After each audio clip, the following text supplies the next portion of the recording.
سب سے بڑی برائی تو جس کو اس سے پہلے بھی میں نے بیان کیا تھا کہ آج کل شادیوں کے اندر بڑی تاخیر کی جا رہی ہے. پہلے کا دور الگ تھا کہ بچہ 20 سال کے بعد میں جا کے ہوشیار ہوتا تھا. آج کل 10 سال کا بچہ ہوشیار ہو جاتا ہے, اور جب بالغ ہونے کے بعد میں وہ اپنی عمر کے کچھ حصے طے کرتا ہے تو نیٹ کے ذریعے, فیس بک, سوشل میڈیا کے ذریعے اس کی زندگی ایسے راستے پر پڑ جاتی ہے جہاں اندھیرا ہی اندھیرا اس کی نگاہوں کے سامنے ہوتا ہے. حضرات مکرم, آج جو رشتوں کے اندر تاخیر کی جا رہی ہے, شادی کا ایک مقصد ہوتا ہے.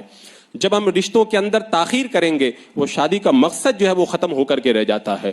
آپ دیکھیں میرے آقا علیہ السلام نے کیا ارشاد فرمایا, آئے نوجوانوں, اگر تم میں نکاح کرنے کی استطاعت اور طاقت ہو تو نکاح کرو, اس لیے کہ وہ نگاہوں کو جھکانے والا ہے اور تمہاری شرمگاہوں کی حفاظت کرنے والا ہے.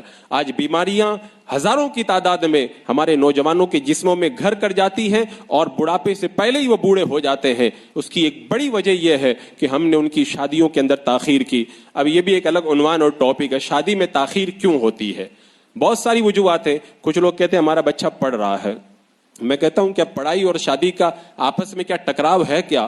بچہ پڑھ بھی لے اور شادی بھی کر لے تو اس کے اندر کیا حرج ہے؟ ہم خود جانتے ہیں جب ہم دارالعلوم میں پڑھ رہے تھے ہمارے کتنے ایسے ساتھی تھے جن کی شادیاں بھی ہو گئی تھی, ان کے بچے بھی ہو گئے تھے اور بہترین عالم بن کر کے قوم کے سامنے وہ آئے. تو اگر کوئی شخص شادی کر کے بہترین علامہ اور مفتی بن سکتا ہے تو شادی کے بعد میں سی اے کیوں نہیں بن سکتا ہے, ڈاکٹر کیوں نہیں بن سکتا ہے, وکیل کیوں نہیں بن سکتا ہے؟ ہم نے تعلیم کا بہانہ بنایا اور یہ نہیں دیکھا بچہ پڑھ لے گا لیکن اس کی زندگی جو تباہ ہو جائے گی اس کا ذمہ دار کون ہوگا. اور لڑکیوں کی تعلیم کا بہانہ تو بالکل فضول ہے.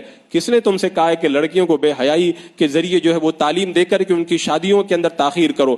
آپ دیکھیں کالجوں کا حال, ہماری جو بچیاں شادی کے اندر تاخیر جن کی ہوتی ہے کالجوں میں پڑھ رہی ہے. ایک کالج کے خود مجھے ٹیچر نے بتایا کہ کالج کے اندر پڑھنے والے نوجوان اور لڑکیوں اور لڑکوں کا سروے کرو, مشکل سے چند مل جائیں گے جو ٹھیک ہے, باقی سارا معاشرہ کالج کا تباہ ہو چکا ہے. کسی کی عزت بچی ہے, کوئی محفوظ ہے, کوئی گارنٹی نہیں لے سکتا ہے. اگر 1000 کا سروے کرو گے تو انگلیوں پہ گن لو اتنے لوگ تم کو محفوظ نظر آئیں گے. یہ تعداد کم زیادہ تو ہو سکتی ہے لیکن یہ یقین کے ساتھ میں کہتا ہوں کہ کالج کے اندر بچی پڑھ رہی ہے اور وہ بڑی عمر کی ہو گئی, 20 سال کے اوپر بھی تجاوز کر گئی. اب اس کی عزتیں جو تار تار ہوتی ہیں, اس کی جوانی جو برباد ہوتی ہے, اس کے ذمہ دار کون ہے اور قیامت کے دن رب کی بارگاہ میں اس کا ذمہ کون لے گا؟ حضرات مکرم, یہ وجہ بالکل غلط ہے.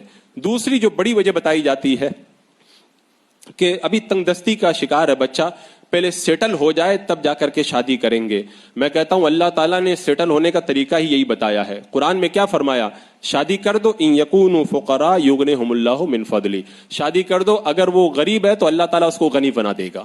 اللہ تعالیٰ نے تو طریقہ ہی بتایا. ایک صحابی ہیں میرے آقا صلی اللہ علیہ وسلم کی بارگاہ میں آئے کہ یا رسول اللہ میں بہت تنگ دستی کا شکار ہوں. میرے آقا نے فرمایا شادی کر لو, اللہ تمہاری رزق کے اندر اضافہ فرما دے گا. اور حدیث پاک میں موجود ہے, اے لوگوں تم نکاح کے ذریعے رزق تلاش کرو. شارعین فرماتے اس کا مطلب یہ ہے کہ اچھی نیت سے نکاح کرو, اللہ تمہارے رزق کے اندر کشادگی پیدا فرما دے گا. اور جو لوگ کہتے ہیں ہم نے تو شادی کی, ہماری تنگ دستی دور نہیں ہوئی, تو اس میں تمہاری اپنی کمی ہے, اس پر پھر کبھی میں گفتگو کروں گا. تو شادی کر, حضرت سیدنا صدیق اکبر رضی اللہ تعالیٰ عنہ فرماتے اللہ نے وعدہ کیا ہے نکاح کرو میں تمہیں غنی بناؤں گا, تم اپنا وعدہ پورا کرو اللہ اپنا وعدہ پورا فرما دے گا.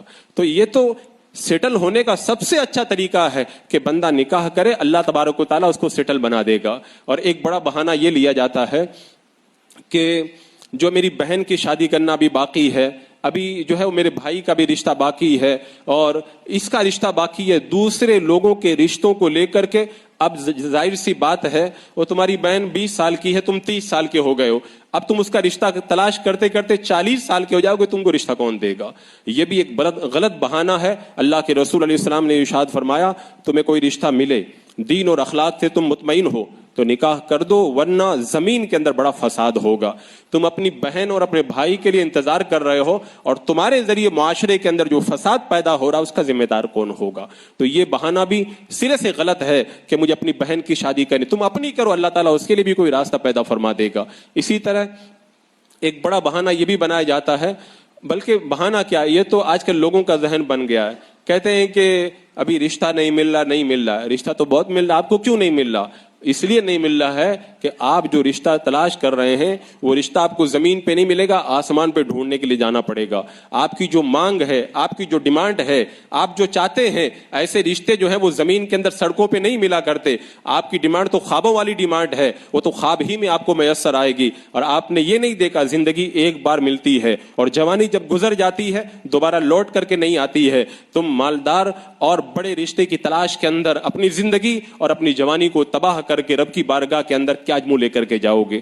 حضرات مکرم, یہ ایک بہت بڑا المیہ ہے ہماری سوسائٹی اور معاشرے کا کہ رشتوں کے اندر تاخیر ہو رہی ہے, اور رشتوں کے اندر تاخیر کی وجہ سے معاشرے کے اندر بہت ساری برائیاں پنپ رہی ہیں. میں نے اس سے پہلے بھی کہا تھا, جوانی ایک بہتے ہوئے سیلاب کی طرح ہے. سیلاب جب آتا ہے تو اس کو راستہ دینا پڑتا ہے, اگر راستہ نہ دو تو پانی اپنا راستہ خود بناتا ہے. جوانی کی امنگیں کچھ چاہتی ہیں, اگر تم نے ان امنگوں کو جائز راستہ نہیں دیا, اگر تم نے راستہ بنا کے نہ دیا, تو وہ اپنا راستہ جب خود بنائیں گی وہ امنگیں, تو سیلاب جب اپنا راستہ خود بناتا ہے پوری آبادی کو بہا کے لے جاتا ہے. آج ہماری معاشرے کے اندر ہمارے نوجوانوں کی جوانیاں, ہماری جو ہے وہ عورتوں کی جوانیاں جو تباہ ہو رہی ہیں, یہ اسی سیلاب کا نتیجہ ہے. وہ سیلاب راستہ مانگ رہا تھا, آپ نے رشتوں میں تاخیر کی, اس کو راستہ نہ دیا, انہوں نے اپنا راستہ خود بنا لیا ہے. اب تمہارے پاس میں افسوس کرنے کے سوا اور کوئی موقع باقی نہیں رہ گیا ہے.